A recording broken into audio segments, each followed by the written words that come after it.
Hey everyone, welcome to another episode of In the Money with Amber Kanwar. Warren Buffett shocked investors by saying that he's going to be stepping down as the longest serving CEO of a publicly traded company on the S&P 500. Now, I know, at 94, it shouldn't be a huge shock, but it is an end of an era.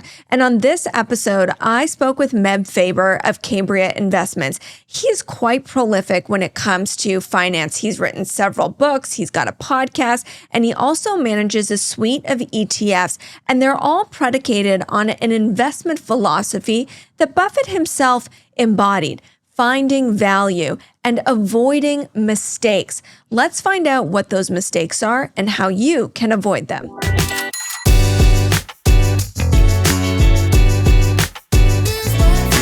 The information provided in this podcast is for informational purposes only and does not constitute financial, investment, or professional advice. The views expressed by the host and guests are their own and do not necessarily reflect the opinions of any organization or company. The host and the guests may maintain positions in any securities discussed on the podcast. Always consult a qualified financial advisor or professional before making any investment decisions. Once in a while, I get comments from people who say, I love the show, but I don't know how to get started investing. Let's fix that right now. First things first, you need to set up a trading account. There are two tax-efficient options that you can set up through your financial institution.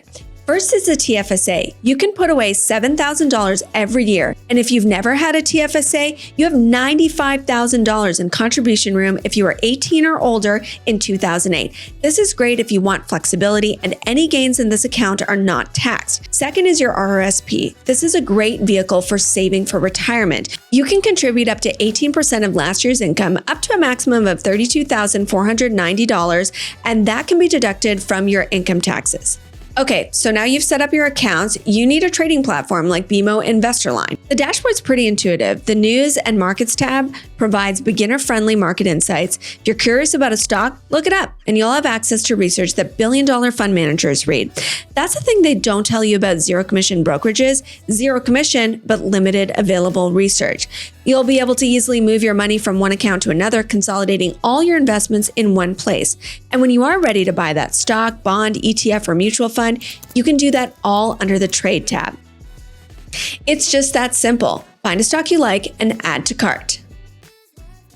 And right now, if you sign up for BMO InvestorLine, you can get up to $3,500 cash back. Visit bmo.com/investorline to get started. So open that account, make that first trade, and tell us when you do. You can hit us up anywhere on social media at In the Money Pod, and let's help you get a little more in the money.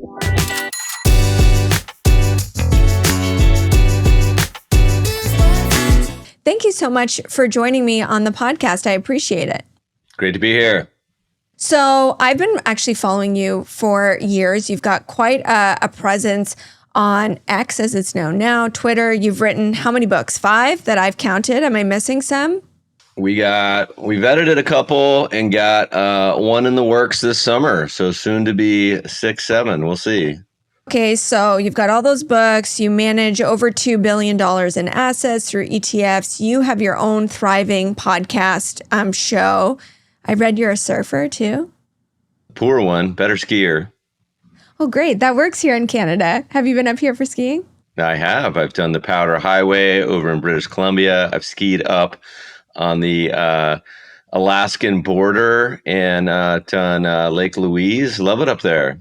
Amazing. Well, we'd love to have you back, notwithstanding what's going on between our two countries, but we will get to that. But, you've got this really interesting career in finance that's sort of non-traditional. You are managing money, as I said, through these ETFs, but you're also in the forefront of communicating about money. And I'd love to know, what's the origin story? How does Meb Faber get into this? What came first? Was it sort of the media stuff first and then the money management? Was it just kind of this nagging interest in how do you create wealth over the long term? What's Meb Faber's origin story? Sure. Like many of us, it's like our little decisions we make in our 20s that we find seemingly so unimportant at the time often just send you down a slight fork in the road. I was a biomedical engineering student. I graduated during my favorite investing bubble, the 1990s dot-com boom and bust, which a lot of people don't recall, but was also a biotech stock bubble. We were sequencing the genome, being able to, the era of personalized medicine, which may be coming along here 20, 25 years later.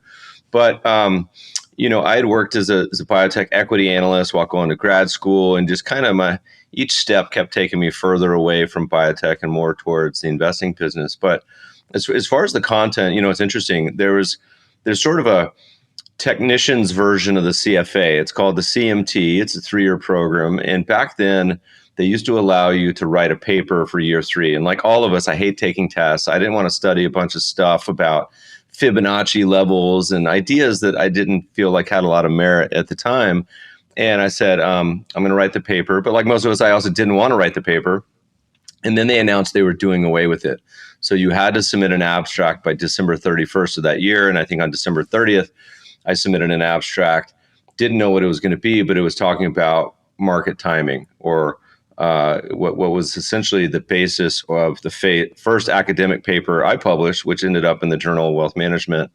And the original title, which is humorous, it was called something like, I can't even remember, The Case for Market Timing or something. It had the phrase market timing in it. And I sent it to about a dozen very famous luminaries, people I respected in our field. Half didn't respond, 2 or 3 more wrote back like pretty nasty responses, kind of condescending. Like who? Can you name names? Oh, I'm not. I don't want to name names anymore. I've said it on my blog. You guys can go dig it up. I put this in my past. We've done enough therapy around this, but a couple were incredibly thoughtful. Rob Arnott being one in particular, one of my favorite minds in the investing world. And that made an impression on me. But then eventually I changed the title to A Quantitative Approach to Tactical Asset Allocation. It's a mouthful. Sounds a little more like something a consultant would love. But that paper, clearly the timing was lucky. So it came out, I think, in 2007 maybe. And it was a very simple approach to how to tactically approach an asset allocation portfolio using trend following. And basically it would have kept you out of the entire global financial crisis, right? So everyone loved it. They thought I was brilliant. Obviously, that paper had come out in 2010. Everyone would have had a different opinion. But that paper got a lot of attention. It kind of set me down this path of writing and blogging and academic papers. And so we've written a bunch of those, maybe 10, 20. Mostly these days, we just throw them up online. We don't deal with actually publishing through the journals. It takes too long, too much headache. But that kind of got us set it down the path. And fast forward 15, 20 years later, here we are doing podcasts, and who knows what's next. Holograms, and I don't know. I don't know what's coming next.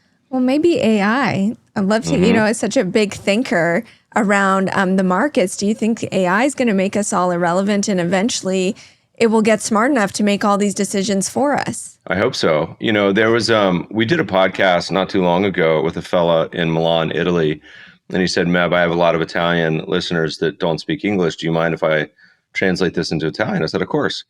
And but what he didn't tell me was that he was going to train it on my voice and then translate it into Italian. So he sent it to me, and then it sounds exactly like me, who has trouble enough speaking English, speaking Italian. And I sent it to some friends who speak Italian. They're like, "What is happening?"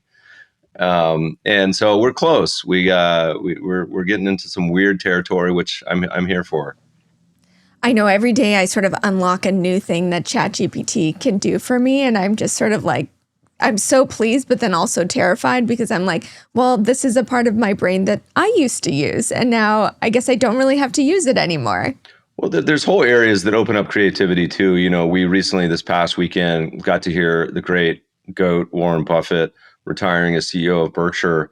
And AQR had a fun paper not too long ago trying to replicate Buffett's approach kind of through machine learning, and what's the sort of rules that would approximate a Buffett strategy. We published a book on this. It's free to download online, called Invest with a House, looking at Buffett's stock picks. So you start to see methods and ideas that kind of have been in the works for years.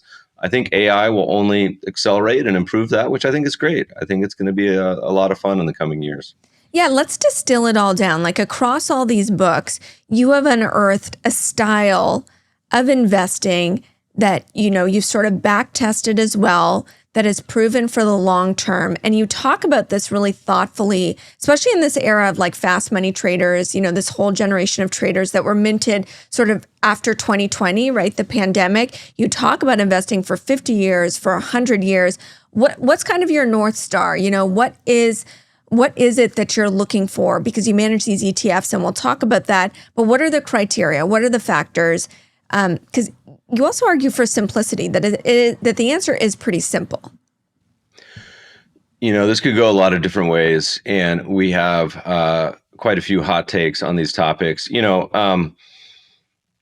often say the starting point, and look, I try not to be dismissive of the young folks today. I think there's a lot of predators in our world of investing in finance and anything that involves money. That's been the case for probably thousands of years, right? But that was me in the late 90s too. Like, the gamification of markets, while it's accelerating, you can bet on anything.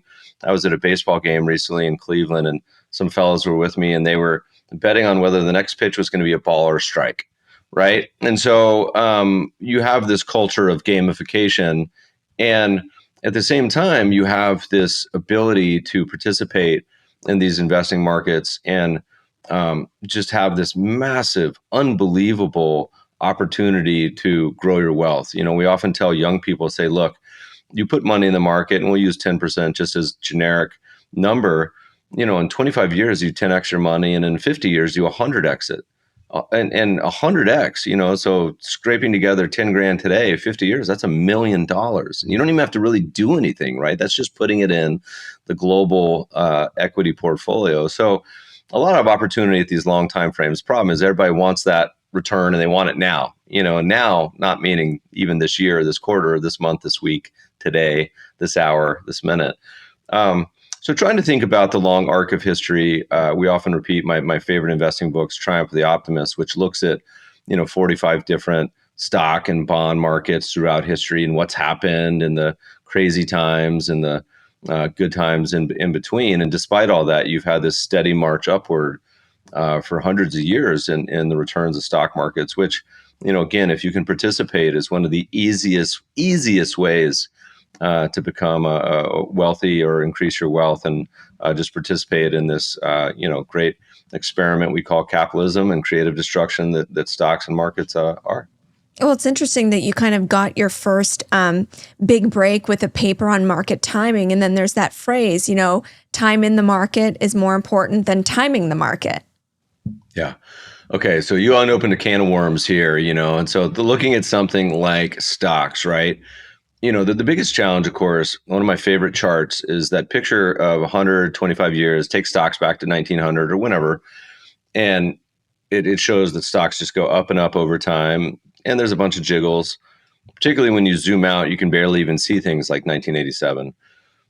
But overlaid on that is the worst thing that kind of happened every year: Spanish flu, Vietnam War, Pearl Harbor, World War II, on, right? All these crazy events. And there's been plenty of times where, for example, U.S. stocks, which have been really the premier stock market, have declined by 50%. We've had two in the past 25 years that are 50%ers. And then forget about the Great Depression, 80% plus. So the path is not always smooth. And so trying to think about ways to, make that easier or eliminate all of our behavioral, emotional biases to try to get us out and scream and run away when things are a little volatile or feel a little scary, I think is really important, and take that long view. And there's a lot of ideas, and we write a lot of these on Twitter and elsewhere. For the past few months, I think a lot of investors have started to get nervous and freak out about what's going on with markets being volatile. And one of the easiest answers, of course, is diversification. So not just across stock markets, so not just U.S. stocks, or Canadian stocks, but stocks all around the world. And not just stocks, but other assets like fixed income, as well as real assets like gold, tips, commodities, REITs, things like that, all play a role in making a portfolio much smoother. And we said on Twitter, when the stock markets were going up and down 5% a day, said, today, like most days, if you have a diversified portfolio, is a snoozer, which was not a particularly popular post. I think a lot of people took issue with that. But I said, diversifying and having a nice portfolio often can make the path a little smoother. That's a good point, because I think a lot of people like to write off some of that diversification, and more it's becoming accessible to go beyond just 60/40 bonds and fixed income. It's becoming more accessible for everyday people to access private assets. Is that something you're kind of in favor of? Yeah, so we always tell people the starting point is what we call the global market portfolio. And what does that mean? That's all the public assets in the world. If you just went out and bought every stock and bond around the world, you end up with roughly, and I'm averaging here, about half stocks and bonds and about half in the US and half abroad. Now, the US amount of the equity portion has gotten bigger. So recently it's gotten up to about 2/3 of the world total. But the US hasn't always been the biggest, right? Japan was bigger in the 80s, UK was bigger, on and on, going back in history. There's a couple hundred years where other markets were bigger, and that's largely just because the US didn't have a market. Getting started in Amsterdam in the 1600s. But looking at that portfolio, that's already a nicely diversified portfolio. The problem is most of us in every country around the world have that home country bias. Canadians love to invest in Canadian stocks. I mean, you can't get you guys to stop investing in junior miners and cannabis stocks. Maybe cannabis now because it's down like 90%. But you and guys I don't know love if we'll ever come back to it. Yeah, you guys love your miners, but but every country in the world, they invest way too much in their own country stock market. It's true in China, it's true in Australia, it's true in Japan, it's true all around the world, in the UK. And that's a horrible idea. And so diversifying, it doesn't even matter which method you do it with stock markets, you end up in a better place throughout history. And that's true for US investors too. It may not feel like it in this past cycle because US stocks have been so exceptional for the past 15 years. But over history, it's been much better to diversify globally than to invest in any one country. And it's interestingly enough, is it happens within countries too. So in the United States, if you live in the Northeast, you put most of your money in financials. If you live in Texas, you put most of your money in energy. If you live in California, tech stocks. So this bias often gets you off sides, and almost never is it rewarded. So diversification is one of your core principles. So too is trend following. And I find that super interesting because, especially in the financial media, we tend to really lionize a lot of these gurus, right? These market gurus who get it right, especially during the financial crisis. There were so many heroes that were minted. But then, afterwards, do they perform in sort of up markets? Bears get a lot of attention, but they, over the long term, haven't done as well. How do you think about that as somebody who has studied some of the best investors out there? Yeah, well, look, it's the best time ever to be an investor, but it's also challenging because there's limitless choice. I think you mentioned an important point where so many investors become beholden to one market environment. So if you were John Paulson and you made your name in the GFC, you always want to go back to that. How do I recapture that moment? How do I make this amazing trade again? Michael Burry, all these, these guys were on the Mount Rushmore of trades. But we often tell investors you have to be asset class agnostic. And that's hard, You're Canadian, you love gold, right? You can't tell someone not to sell their gold, but you talk to a dividend person, in the US, like they love their passive income, whatever it may be, fixed income, real estate, on and on. And that emotional ties can be really problematic because every asset, doesn't matter what it is, can look amazing sometimes and terrible other times. You can pick any asset, it doesn't matter which one, and we can tell you why it's been problematic at various times in history. And so coming up with that portfolio and mix, and the percentages don't matter that much. We wrote another book that's free, Global Asset Allocation, that looked at all these various stock market portfolios and showed that over time, global asset allocation portfolios, and showed that over time, they all did great, 7, 8, 9% a year, reasonable volatility and drawdowns. And the exact amount you put in stocks or bonds or real assets didn't matter. But you did need to have some in all of them, really, for it to be a nice blend. And so, that to me is the beginning core, is you have these long-only assets because inflation is the worst enemy. A lot of people think T-bills, hey, they're the safest asset. And that's true on a nominal basis. But after inflation, those have lost over 50% before. And that surprises a lot of investors. So the diversified core already is like the starting point. Now, what do you do after that? You can do things like you, this is a deep, funny bone, topic you hit. If you go back to the 1970s, John Bogle, absolute talk about Buffett being the GOAT with stocks, Bogle being the really the greatest of all time with, personal investing and low fees and thinking about markets. The market cap index, when everyone thinks of stocks and they think of indexing, they think of market cap weight. And market cap weight just means you invest in the biggest companies, right? So Amazon, Apple, Walmart, on and on. And there's actually no tether whatsoever to fundamentals. It's just price of the stock. And so the more it goes up, the bigger weight you have, the more it comes down, the less you have. And that's great in one sense because you're guaranteed to own the winners. And the stock market's driven by power laws, like the biggest winners give you all the return, McDonald's, on and on, Costco. But it also is problematic because it has no tether to valuation. And so when things go totally nutty to the upside, kind of like they have been recently in the US, like they were in Japan in the 80s, on and on, it becomes a problem for potential future returns because you're getting the future history of cash flows. And so by definition, it's sort of already a trend following index. And that's a little bit of a philosophical discussion for a Monday when we're recording this. But at its core, it's already a trend following type of idea. But thinking about trend following in its more traditional sense of an investor who's saying, hey, I want to be in an asset or out or even short. And this goes back 100 years. And technicians would call it something like using an indicator, like a 200-day moving average. We talked about it in our old paper, 10-month moving average, with basically being the goal. You want to be invested in something as it's going up and out or short when it's going down. And a lot of people, when I use that loaded phrase in the first version of the paper, market timing, say that's impossible. And we kind of demonstrate in this paper, and there's, again, 100 years of history plus of this. It's actually reasonable and doable, may or may not be what people expect or want when they think of it, right? So we're actually doing a documentary on trend following that'll be on YouTube here shortly. We'll see how it comes out. But it goes all the way back to the time of Charles Dow. And so the way we think about trend following is more from the stance of avoiding the giant losers. And so trying to say, hey, how do I stay out? How do I get out of US stocks? Forget the 5-10% dips or even the 20%ers sometimes.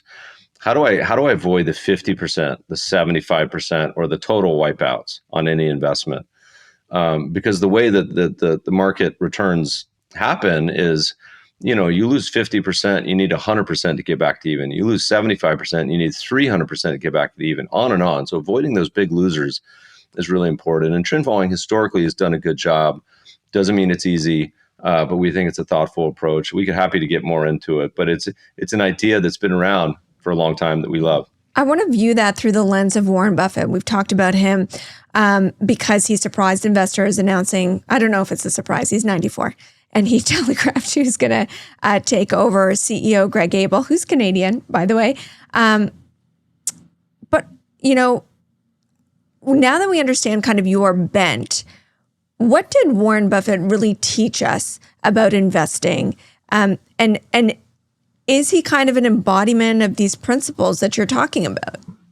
Yeah, he's got a few crossovers that we love. The first is, I'm going to give you my favorite statistic. I had a Buffett acolyte on the podcast a few years ago, and his name is Chris Bloomstrand.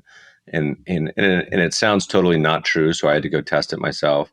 He's like, since Berkshire's inception, it's outperformed the S&P so much, Berkshire could decline 99% and still be outperforming the S&P since inception. I heard that, and I was so hesitant to quote it because I was like, that can't be true. So you've tested it. It's true? Oh, yeah. No, it's not true. It's more than 99. It's like 99.5 or something. It's just astonishing. But that's the beauty of compounding. There's a couple, jumping off points you could take with his historical track record.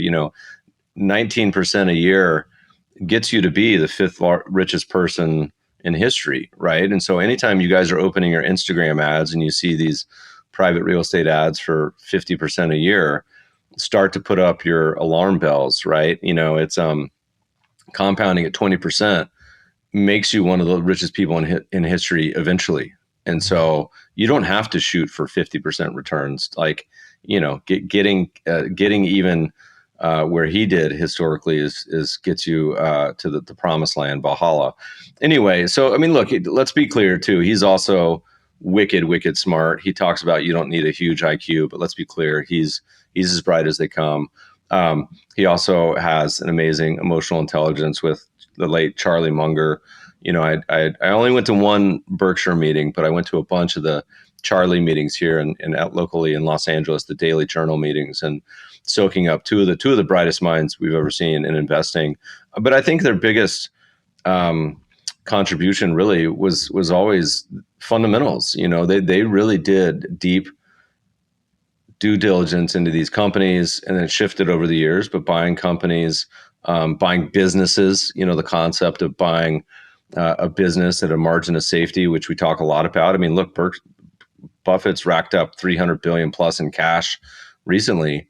And there's a lot to take away from his track record too, as everyone assumes that an active manager who diverges from something like the broad index is going to outperform every year.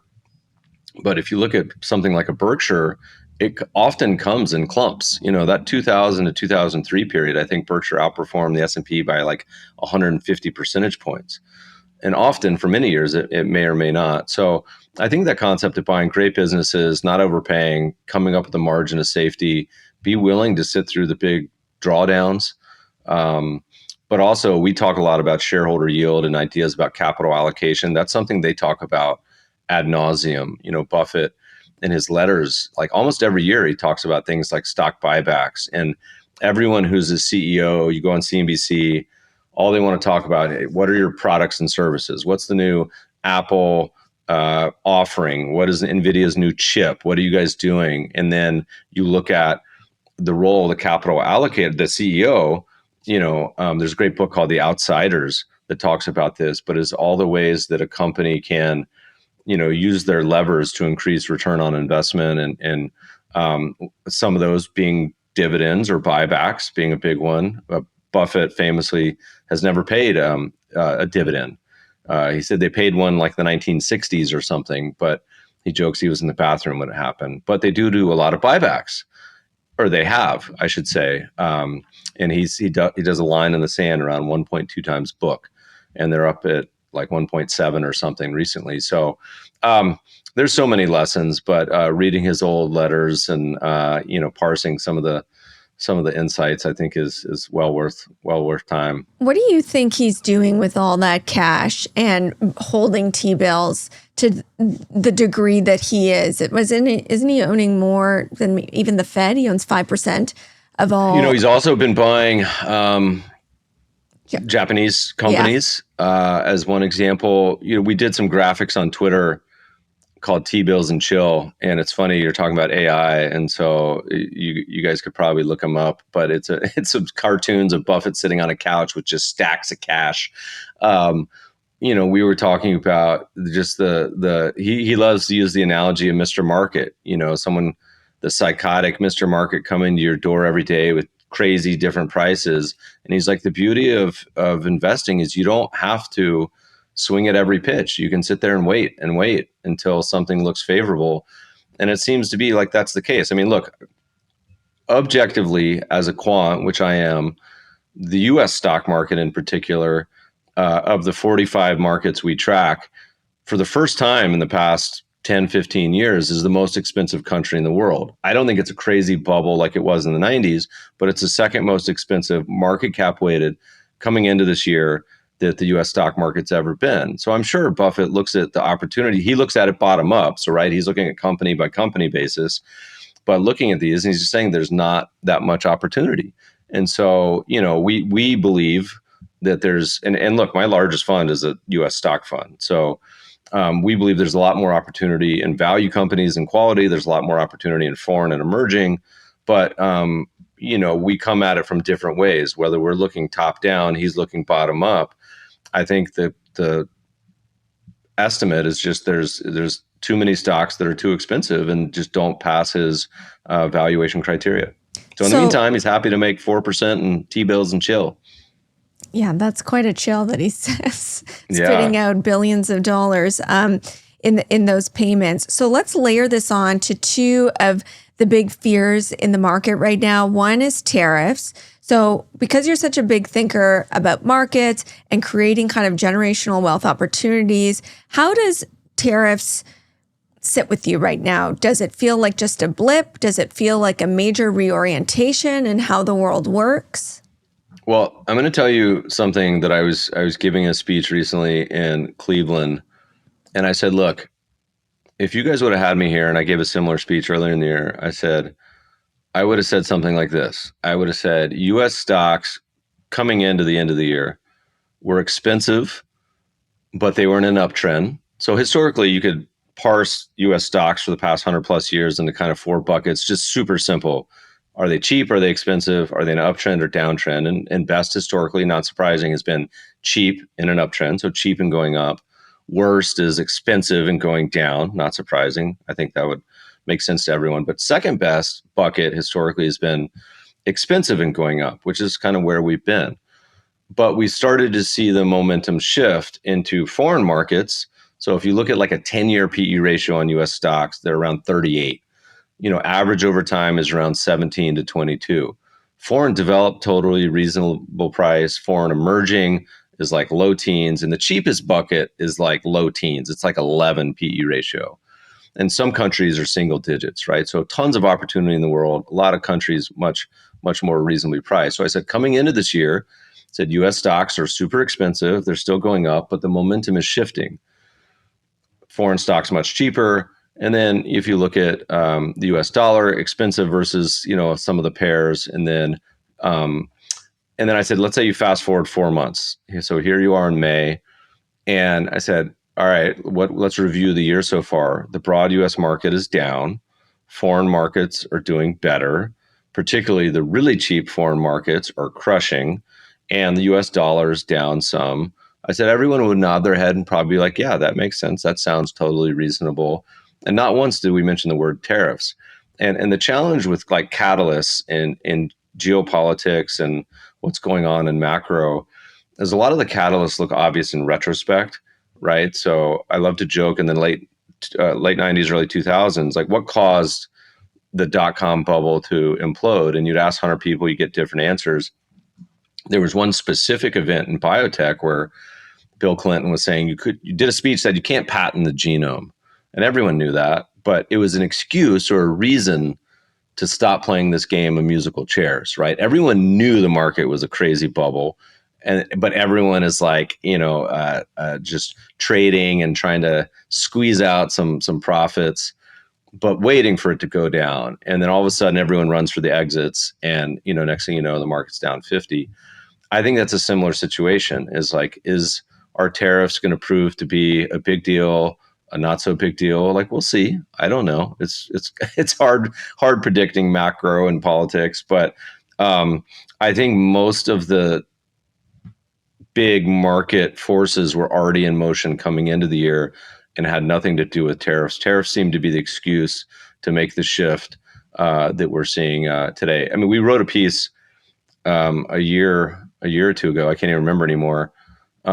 Just talking about how exceptional the U.S. stock market's returns have been the past 15 years, 15% a year. That's a 10-bagger. So I think it's due time that you've seen some of these start to be secular shifts start to take hold. So what does that mean in terms of time? Because I think that's a big debate right now. Is this just like a catch-up trade by some of these other markets?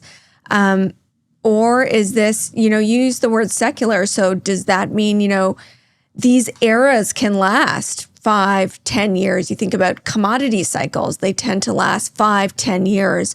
Is that what you think we're at the doorstep of? I mean, look at gold. I don't need to tell you all this, but most of my American listeners, gold is an afterthought. They don't really own any. We saw a sign. I was laughing. We were tweeting about this a couple of years ago when everyone was talking about how Costco was selling gold bars here in the U.S., but they sold out every month. They were selling them online. They were selling like 50 million in gold bars or something.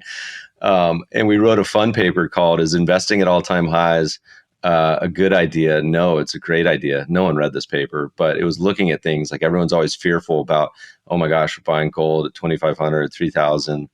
But gold has outperformed even U.S. stocks this century.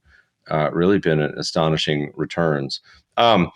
Anyway, yeah. So look, these things can play out over longer than most people's careers. I mean, the U.S. stock market has it's trounced everything since 2009 as far as global equities, and that's created such a myopic mindset, particularly for most Americans, but a lot of investors all around the world, where even if you're just investing in the global market index, you're putting 10 times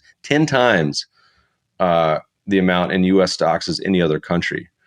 That's 10 times bigger than Japan or China. And so these things can play out over, if you look at just that not too long ago, that period from 2000 onward, that decade, U.S. stocks were one of the worst assets compared to everything else, small caps, value, foreign, REITs, emerging. And so, it kind of, again, kind of tying it back to the early part of the discussion, everyone wants their returns now, but it really, I think it could be a shift that could last not just years, but a better part of a decade as well. And yet, who knows? like around the world, there's no other Amazon, there's no other Meta, there's no other Nvidia. Like, how do you think about innovation in this lens? Because, we're talking about AI. Who's going to power that? It's going to be these American companies. I think that is the consensus view. I do. And I think you're probably right. However, I said this last summer or 2 summers ago, 3 summers ago, who knows? And I said, I would be surprised that the next great innovations in AI and tech and everything else, I don't know why it would be localized just to the US or localized to one little geography near San Francisco, south of San Francisco. I was like, the next great AI scientist could be born in China or Brazil or India. We often tell people, even at let's ignore innovation, let's just talk about global GDP. I mean, the US is only a quarter of world GDP. Emerging markets are the majority of world GDP. You got the majority of world population. I could come up with a scenario that, say, someone in India develops some better AI and it starts iterating and it becomes exponentially better than everything else very quickly. And they say, you know what, we're not sharing this. You could foresee the potential of that happening. And then you saw a brief quake with DeepSeek, right? Where all of a sudden China had this AI that everyone started freaking out about. So, I think you could go back not that long ago, 1980s, and look at Japan and go read all the magazines and newspapers where the Japanese business model was taking over the world. I laugh about our little baby internet bubble here in the US at a PE ratio of 45. Japan hit almost 100. And going back to market cap indexing, if you were a diehard Vanguard indexer, by the definition of market cap indexing, you would have put most of your money in Japan, which is the biggest stock market in the world back then, at a PE ratio of almost 100. And then the Japanese stock market went nowhere for 3 decades, like crazy. And it looks amazing now, by the way. But, it can take a long time for these to wear off. But the assumptions that we all make about one technology, one country, I think it could be potentially dangerous if we end up seeing innovation elsewhere. I mean, you look at it with Novo developing drugs that are becoming some of the biggest globally ever, on and on. In my mind, I think it just pays to be. It's something like 80% of the best performing stocks each year outside the U.S., and that's just breadth. There's just more choices. Expanding your universe. So I see no reason to condense it. That having been said, the default allocation is 2/3 U.S. I mean, to me, that's already such a massive overweight relative to things like GDP that you're already getting a lot of exposure.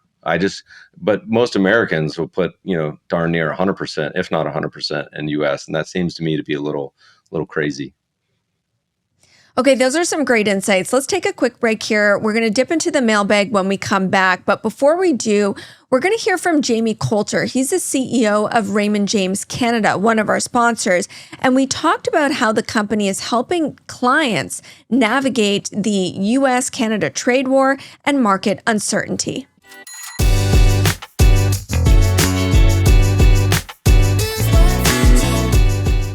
With 25 years of experience, not just in Canada, that also spans a number of market cycles. And right now we're in a market cycle where there's a lot of panic, let's be honest, to go around. How are your clients feeling? You point out that this is not new in some respects. And so my team and I think that, and remind ourselves that we live in a VUCA world.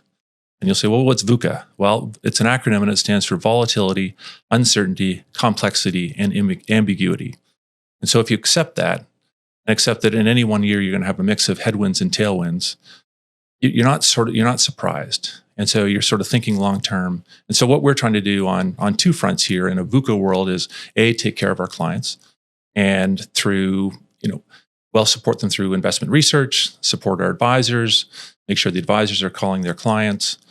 On the investment research piece, it is national and in sort of North American in scope. So our Canadian strategist is working with his counterpart in the US. We've got a Washington policy analyst, Ed Mills. He's been pretty busy, as you'd expect. And then on top of that, we're looking again for opportunities to continue to invest in our platform so that we can continue serving our clients here in Canada. And how does that manifest in tools that Canadians can use? Our communications team in the last couple of weeks is a tariff resource center. And so if you log into the raymondjames.ca website today, it's featured right on that homepage, also shows up on our client app. And so what we're trying to do is make it easy for our clients to access all that research that I was just talking about. It's all bundled into one spot, readily accessible, client-friendly. And then hopefully that spurs conversations back with their advisors and check in. And really when you're checking in is, am I going to be okay? And if you've got a good financial plan, you're going to have a pretty good sense of where you are you on track or not, make adjustments along the way. That seems to be working.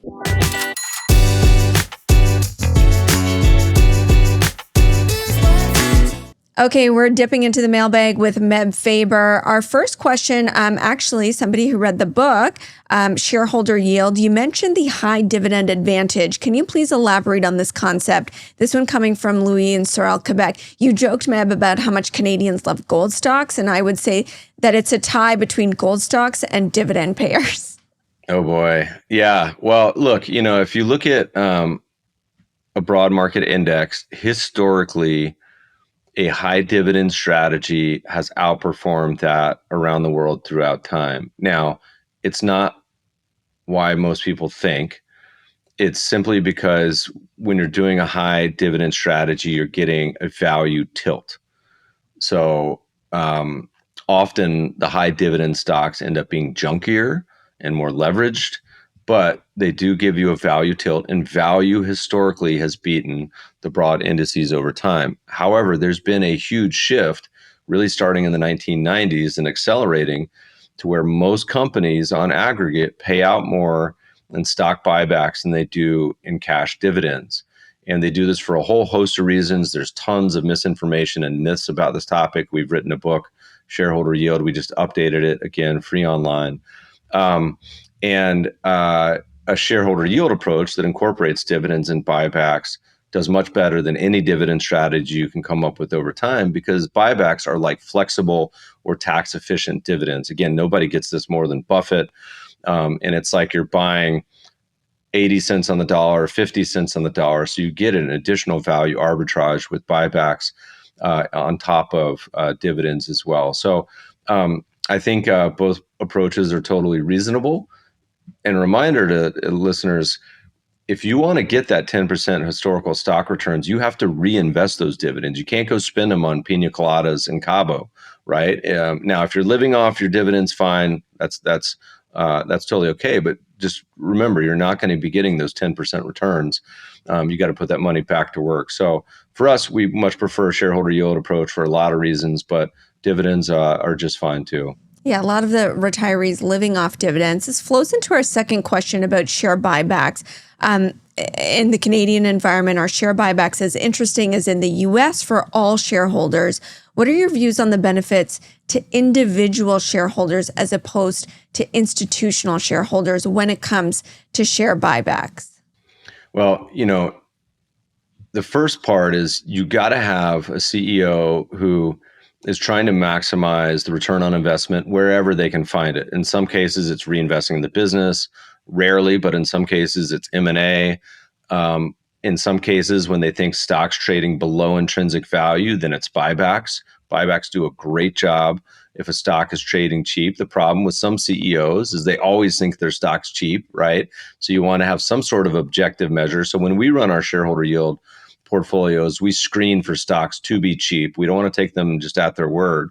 So we want them to be cheap and buying back shares. And that's a powerful combination. If you get a business that's growing, that's just sloughing off a ton of cash flow, we love to use Apple as a great case study.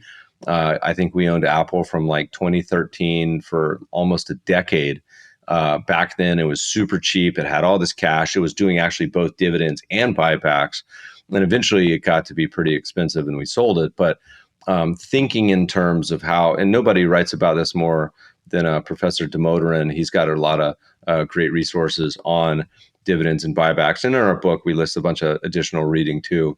But it's one of the most misunderstood topics, but the vast majority of investors ignore them, which is crazy, not just from the standpoint of the buyback part of the equation, but also because of the share issuance. And particularly if you're investing in tech companies and tech companies in California, they love to make it rain with stock-based compensation more than anyone else in the world. And they're consistently paying their C-level executives all the time. A lot of investors overlook that. So you could think you have this beautiful 4% yielding dividend stock, when in reality, they're issuing 5% a year in shares, and you actually have a negative yielding stock. Now, how many people really want that? Almost nobody, but most people ignore buybacks, and net buybacks is the important part as well. I think that's important math for people to consider. Let's squeeze in one more question. Try to elaborate on your philosophy around holding stocks for the long term. This one coming from Vulcan Dog on Instagram. He's done well on Santander, buying it around $4, selling a third around $7 as the stock has rallied. How do you think about a framework for making a decision around when to sell or hold an investment in general? In this case, Santander recently has started to run up.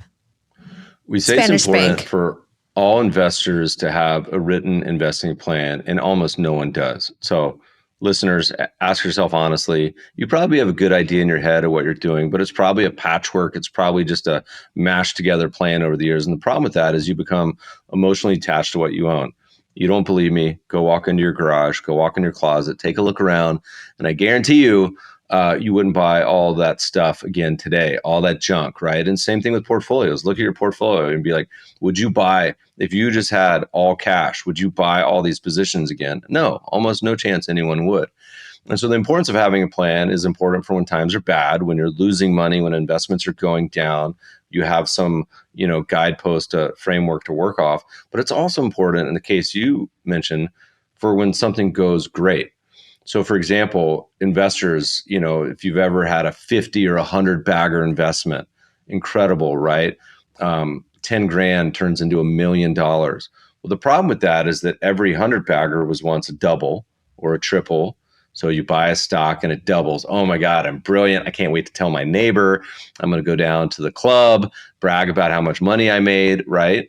I'm going to sell it. I'm going to go buy a condo in Scottsdale, wherever, Phoenix. But every double, every 100 bagger was once a double, a triple, a 10 bagger. And so thinking about how are you going to approach the big winners too? And there's totally reasonable approaches. It becomes emotional for someone. Let's say you have an investment, it goes wildly successful, 10, 50 bagger. Well, all of a sudden that's like 50 or 70% of your account. And then you're stressing out every day. Oh my God, what is this Santander doing? When are results? What about earnings? What's that going to happen? And so walking through that ahead of time, say, hey, maybe when this doubles or triple, I'm going to sell 10% or 20%. And maybe if it goes up this much, I'm going to sell another 20%, on and on. I think is a thoughtful example to think through ahead of time, because I guarantee you, when you're in the moment, it's a lot harder and emotional than if you think about it before it happens. So it's good that you're thinking about it. And the last comment is, you do not have to think in binary terms. So many investors come to me and they say, Meb, should I buy or sell this? Doesn't matter what it is, gold, Santander, Bitcoin. And I say, it doesn't have to be either or. You could go, this is a very fancy quantitative term, you can go halvesies, right? You could sell half. And that's satisfying to no one, right? No one wants to hear that. They want to hear, I got to press it, put all my money in this, sell it, it's going down, perfect timing. But the reality is, it's almost always a better idea to scale in and out of something, dollar cost average. And it also diversifies your regret and your outcome too. All right, well, let's put all of this to work and get into some of your pro picks.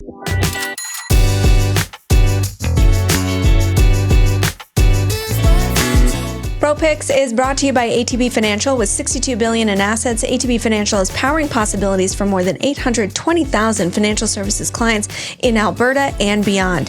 ATB's capital markets arm is a full-service investment dealer that offers investment and corporate banking, sales and trading, institutional research, and risk management. Visit atb.com/inthemoney for more information.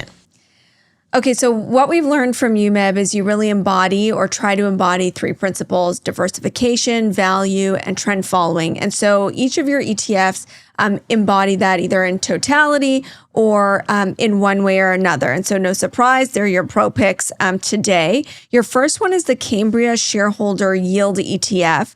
And this one looks to index toward companies that have a history of returning their free cash to shareholders. So what does that look like in the portfolio? Yeah, so it's agnostic as to size, it's agnostic as to sectors. We cap the sectors. We don't want it being over a third, for example. But it will move anywhere, and it can own the really big stuff. It can own the really small stuff. SYLD in general right now is characterized as sort of a mid-cap fund, value fund. But it can shift, and it has over time. It owns 100 companies. The nice thing about this portfolio, and there's a lot of overlapping sort of Venn diagram opportunities, you're getting broad-based valuations at least half, and it doesn't even matter the metric you use, price earnings, price to book, price to sales. You guys can go throw any ETF ticker into Morningstar, and it'll give you a snapshot of what that portfolio owns over time. And the one thing, and you alluded to this slightly earlier, in the US, a lot of the tech companies are expensive, the stocks.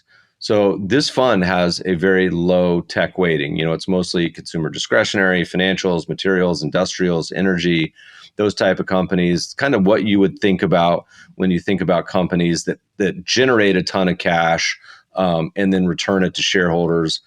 But interestingly enough, in foreign emerging, so EYLD for us, the same exact methodology but applied to emerging markets, one of the biggest sector weights is tech. And so it's not just that value avoids tech. It's just that when looking at the United States in particular, it's low weight tech. And it's the holistic aggregate of dividend buybacks. And so in the US, that's driven largely by buybacks. The average stock coming into the portfolio has a double-digit yield. And so let that sink in. The dividend yield on US stocks is like 1.5. And but most of the companies in the US lean really heavy into buybacks. And so the aggregate of that ends up being a lot more buyback focused. And foreign developed and emerging, and part of this is just because their markets have underperformed the US for 15 years.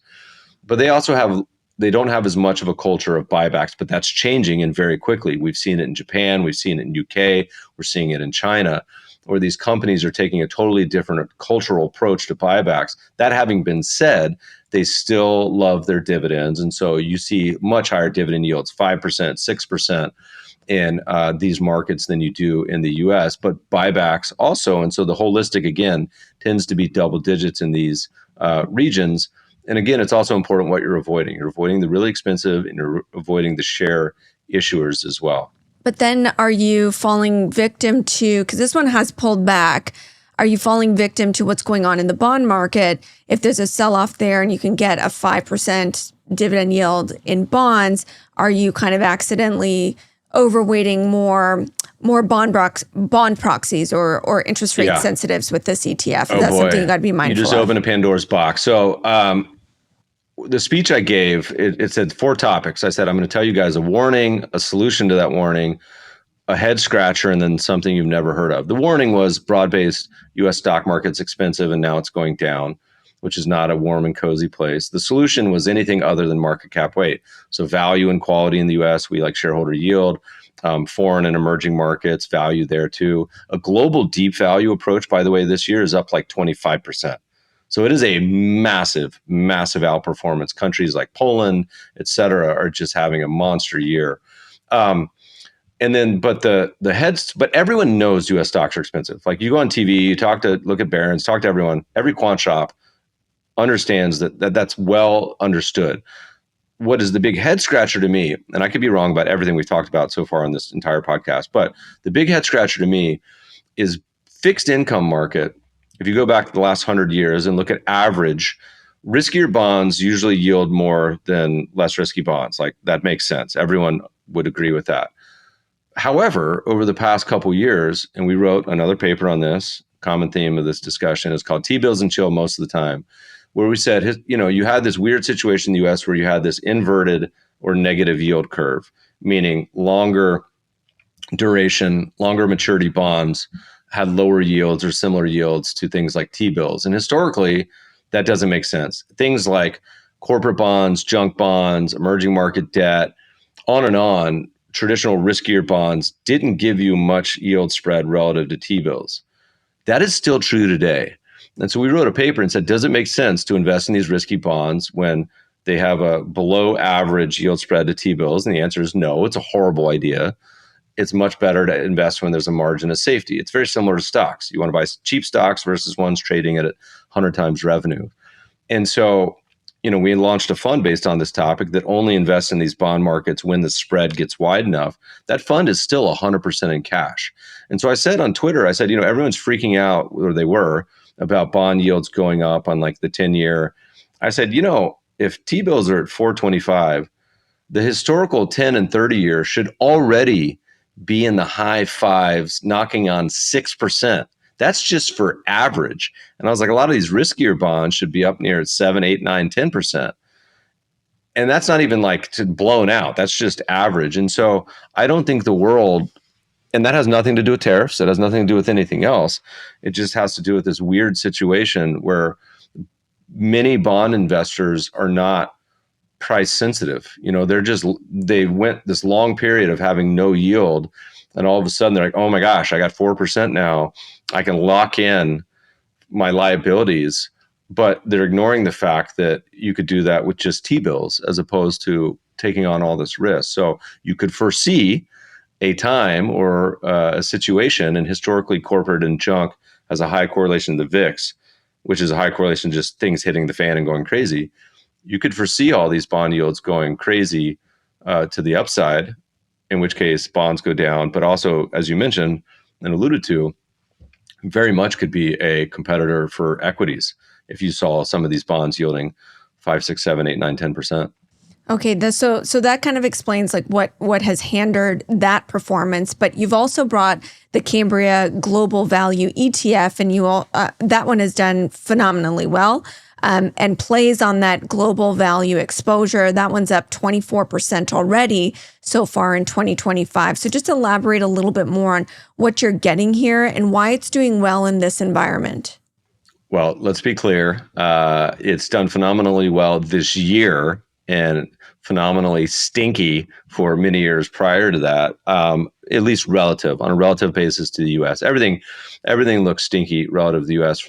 This is actually, so in this paper on the bear market and diversification, this has arguably been the worst period in history for a diversified portfolio, and it doesn't even matter which one, relative to U.S. stocks in terms of absolute underperformance in years in a row. This is going back to 2009.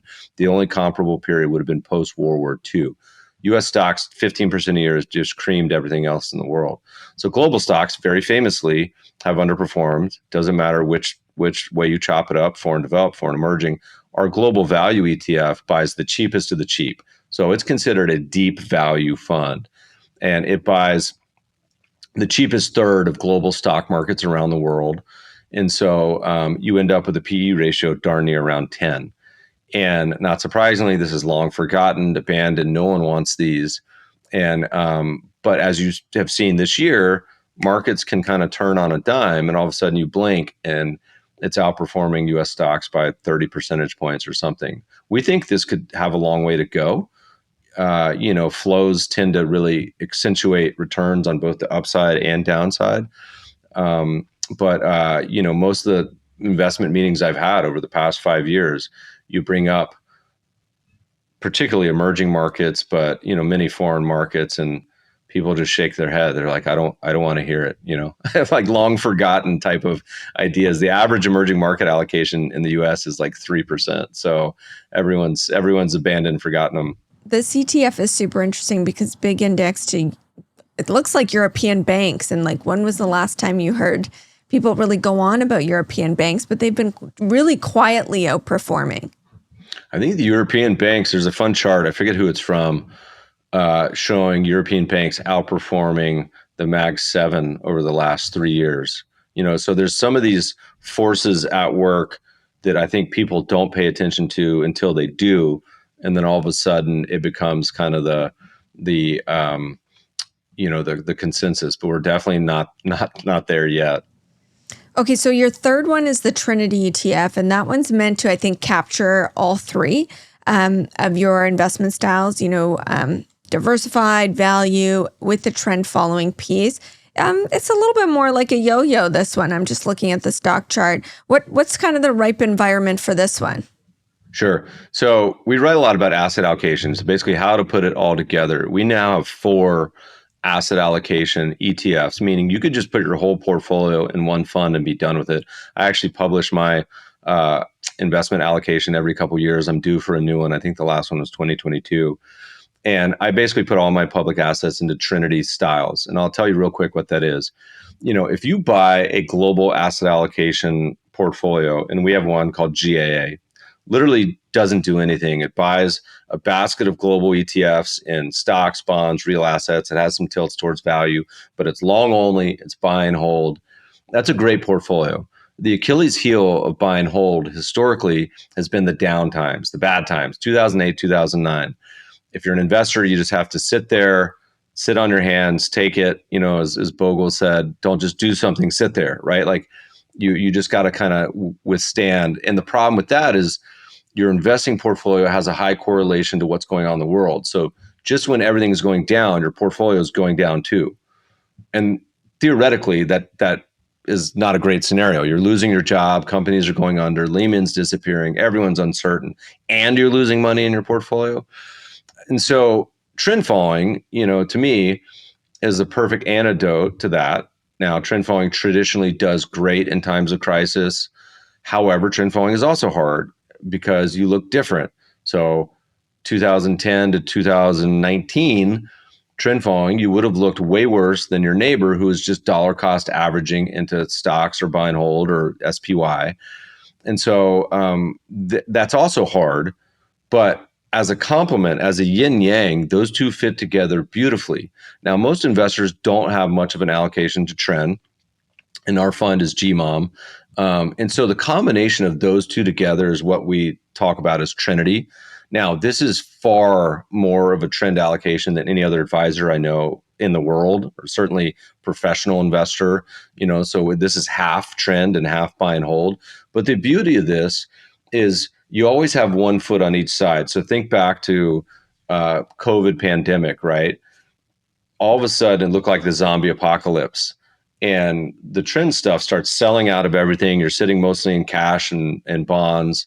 And you're like, oh my God, this is going to be, the world's turning into The Last of Us or some of these crazy zombie movies. And then all of a sudden, you start to have treatments, things are fixing, markets, a lot of intervention, a lot of stimulus. And next thing you know, we're back at all times. You say, oh, thank God for buy and hold, because trend following would have underperformed coming out of that bounce. So it's a perfect psychological diversifier as well. So putting the two together, we think, is a great way to go about an allocation portfolio. And they tend to be much lower volatility than things like stocks.